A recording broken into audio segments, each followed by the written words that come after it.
mana nih LK1 ini?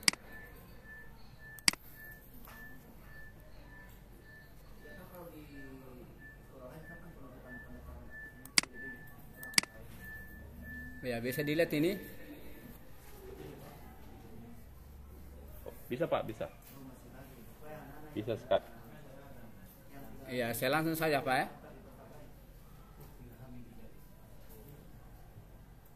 Halo.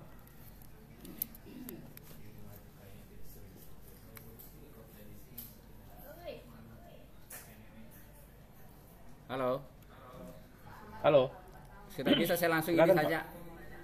Sudah Pak. Iya, Sudah bisa. Assalamualaikum warahmatullahi wabarakatuh. Iya, Waalaikumsalam warahmatullahi wabarakatuh. yang saya hormati Bapak Mentor, Bapak Ibu sekalian, peserta PSP yang saya banggakan. Ya, ini hasil kerja kami di kelompok 2 dari SMA Negeri 1 Biau, LK Ruang Kolaborasi 1. Ya, jadi ini saja yang ditanyakan ini. Identifikasi kesiapan fisik atau sarana dan prasarana dari satuan pendidikan. Ya, ini yang ada di sekolahnya kami di SMA 1 Biau. Jumlah ruangan ini RKB itu ada 21 ruang.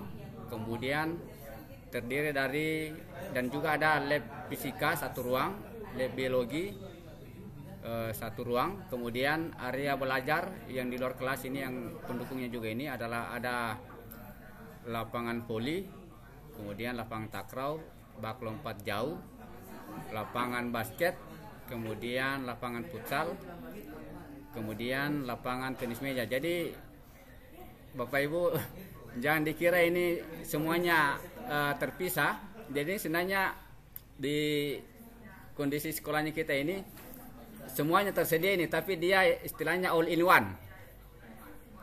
Jadi jangan dikira nanti kita punya lapangan ini besar sekali, halamannya kita luas sekali. Jadi ini semuanya lapangan ini bisa dikatakanlah all in one. Jadi 6 dalam 1 tergabung dia.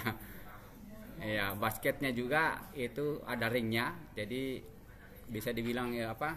Bisa kita mainkan yang apa sekarang itu istilahnya Pak Hendra? 3 in 1 apa namanya? Basket yang 3 on 3 Pak.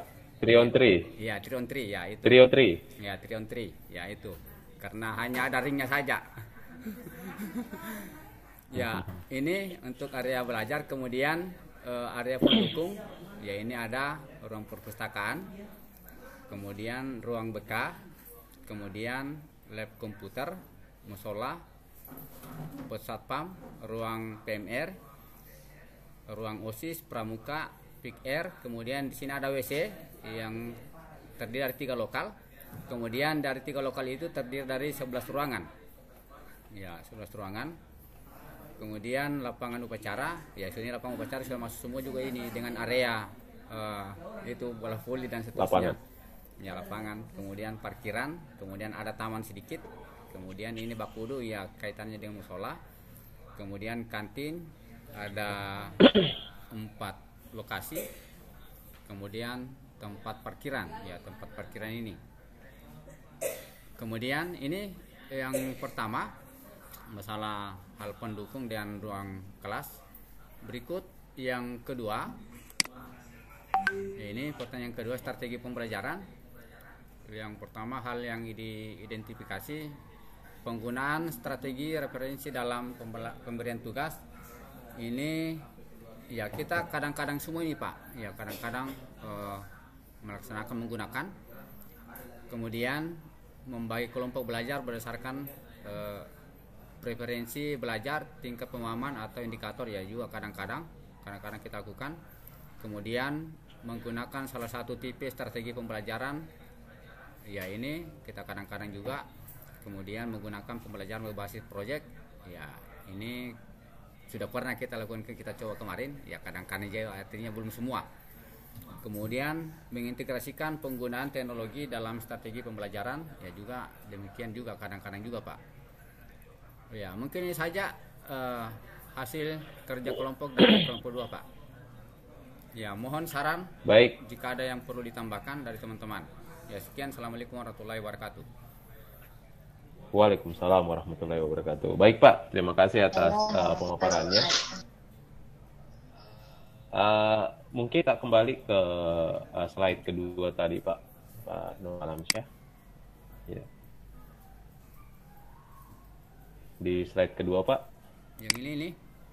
Ya, oke. Tidak, yang slide kedua. Slide Ya. kedua Pak, slide kedua. Oke, betul. Ya.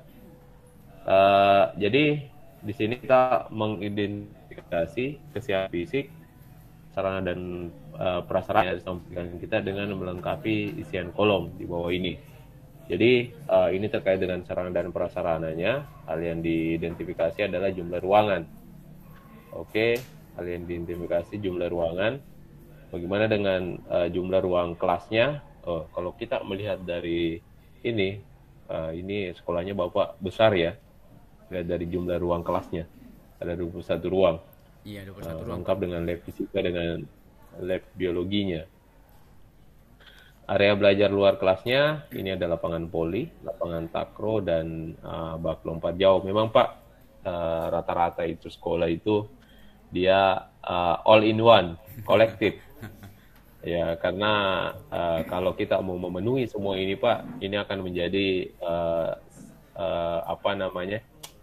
satu ruang sekolah yang sangat besar. Kalau ini terpisah-pisah, kadang ini kan lapangan poli bisa gabung dengan lapangan sepak takraw.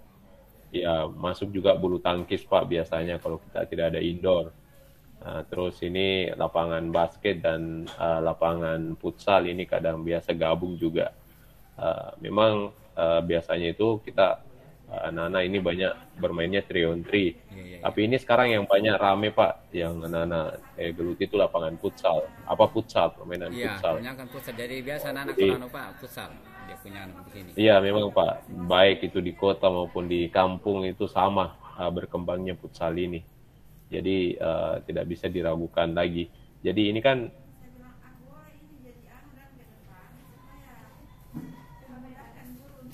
sebenarnya Bapak Ibu sekalian, ini terkait dengan kesiapan ini bisa melaksanakan semua ini. Terus untuk area pendukung kita lihat Bapak Ibu ini sudah sangat luar biasa, sudah memiliki potensi untuk pengembangan dan gerak ruang bebas aktivitas siswa juga besar. Kalau kita melihat dari penjabaran dari sekolahnya Pak Nur Alamsyah. Ya, mungkin Bapak Ibu sekalian ada tambahan atau ada mungkin bisa disarankan. Bagaimana Bapak Ibu sekalian dari pertanyaan pertama?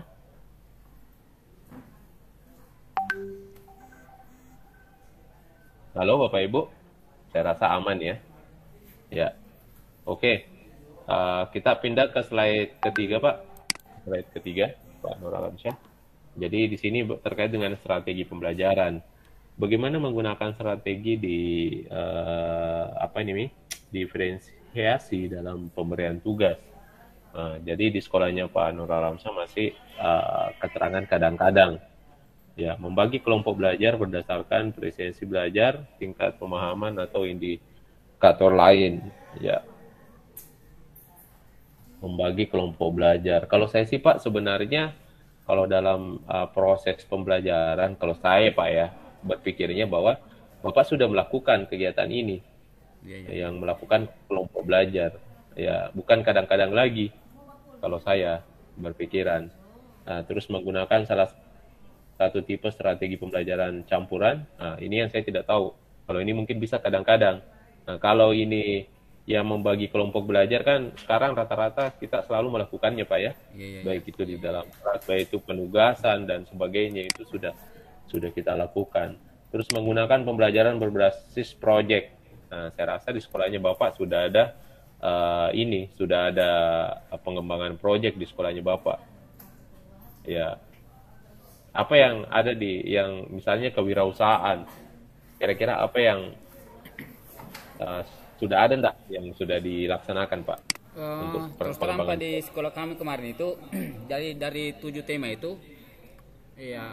Hampir semuanya siswa lakukan. Tapi kemarin memang kebanyakan sih yang anak-anak pikir agak muda itu kewirausahaan, Ya, jadi Ya, mereka menyesuaikan dengan kearifan lokal. Jadi misalnya di sini ya. apa yang tersedia banyak itu yang dikembangkan. Ya, Ya, saya kemudian rasa Pak, ya, untuk yang Bapak gunakan ini, saya rasa dia sudah masuk kategori sudah karena kalau tidak salah kelas 3-nya kemarin itu, kelas 12-nya Bapak berikan tugas proyek Pak ya? iya ya. Jadi kita Iya. hanya mencoba saja sebenarnya kemarin itu Pak. Jadi baru pertama itu Oh kita iya, lakukan Pak. baru. Ya, Artinya sudah Pak. ya sudah. Ya. Oh iya, iya. Ya. Artinya sudah dan secara keseluruhan untuk kelas 12 Bapak sudah berikan proyek. Terus eh, apa namanya? Menggunakan mengintegrasi penggunaan teknologi dalam strategi pembelajaran. Saya rasa ini sudah Pak. Ya, bukan lagi kadang-kadang, artinya sudah kita lakukan. Ya, Iya, terima kasih banyak Pak Yenta. ya Pak, pemahaman saya begitu Pak. Iya, iya. Seperti kan Bapak sudah menggunakan, Bapak sudah sering mengupload mungkin media-media Iya, pembelajaran, maksud saya mungkin kemarin siswa bukan Bapak, cuma satu ya, mata pelajaran saya lihat, nah, artinya saya melihatnya ya, secara umum Pak. Jadi, oh ya iya, betul. Nah, jadi yang Bapak lakukan ini sudah mengarah ke asinkronos. oh iya iya iya, Ya, Bapak Pak Nurawansa kadang membagikan materi saya lihat di channel YouTube-nya sudah ada pembelajaran-pembelajaran di situ. Jadi siswa Bapak bisa melihat secara asinkronos di situ. Nah, mereka belajar mungkin dalam proses pembelajaran hari ini Bapak videokan. Mungkin suatu saat 2, 3 atau 1 minggu setelahnya anak-anak iya iya, murid-murid Bapak bisa melihat kembali di situ. Jadi kita sudah mengintegrasikan penggunaan teknologi dalam strategi pembelajarannya. iya, Ataukah menggunakan kuisis. Ada kuisis iya kemarin sudah Pak hampir Dodi, semua, kalau iya, ya Pak sudah Dodi selesai, saya dengar kemarin sudah menggunakan kuisis walaupun anak-anak lebih pintar menjelajahi kuisis itu. iya, Bisa langsung menghack jawaban-jawaban yang iya, sebenarnya yang itu benar di situ. sekarang di hacker Pak. Iya, kadang di hacker. Jadi artinya Bapak sudah mengintegrasikan penggunaan teknologi dalam strategi pembelajaran. Saya rasa itu saja tambahannya Pak, Iya sudah iya, sangat terima kasih baik. banyak Pak. Terima terima kasih atas jawaban yang Iya, termasuk ini Pak. tugas Sementara kelompok. ini saya rekam ini anunya pembicaranya kita Pak dengan presentasi ini Ya, Pak. eh, betul Pak, luar biasa. Insya Allah saya akan Baik upload Pak, juga. Iya, terima kasih Pak. ya terima kasih Pak, luar biasa. Ya, Ibu Rahmawati mungkin ada Ya, masukan? mungkin saya tambahkan Pak Ya, sedikit tentang implementasi dari ini sebenarnya kalau yang sudah kita uji coba ini bukan hanya di kelas 12 sebenarnya ini yang proyek. proyek. Ya, Kemarin kan itu mengambil tema. Nah, saya juga sudah mencoba di kelas 10, ini mungkin berbagi saja dengan teman-teman yang lain. Saya sudah mencoba di kelas 10 dengan kelas 11, namun baru sebatas kolaborasi dengan beberapa mata pelajaran yang terkait. Jadi kemarin kebetulan ada materi saya yang terkait dengan seni budaya dan terkait dengan bahasa Indonesia, maka saya ajaklah untuk berkolaborasi untuk membuat satu proyek. Nah, kemudian di kelas 11 Pak, kebetulan juga ada materi saya yang terkait dengan PKWU, jadi juga berkolaborasi dengan PKWU. Kemudian di situ juga ada hitung-hitungannya, berkolaborasi dengan guru matematika. Jadi seperti itu yang sudah kami lakukan. Selain kemarin yang kelas 12, jadi kelas 10 dan kelas 11 juga sudah mereka memahami tentang bagaimana itu pembelajaran tentang proyek. Jadi tinggal mungkin ini pengorganisasiannya ke depan ini yang masih membingungkan kita nanti nih Pak. oke, baik Bu.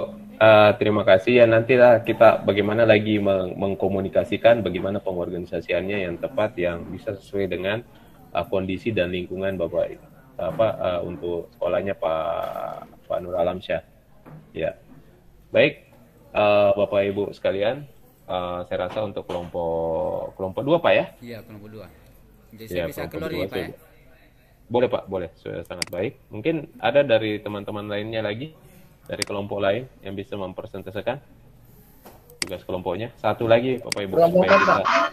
Oke, Kelompok 4. silakan kelompok 4, silakan Pak.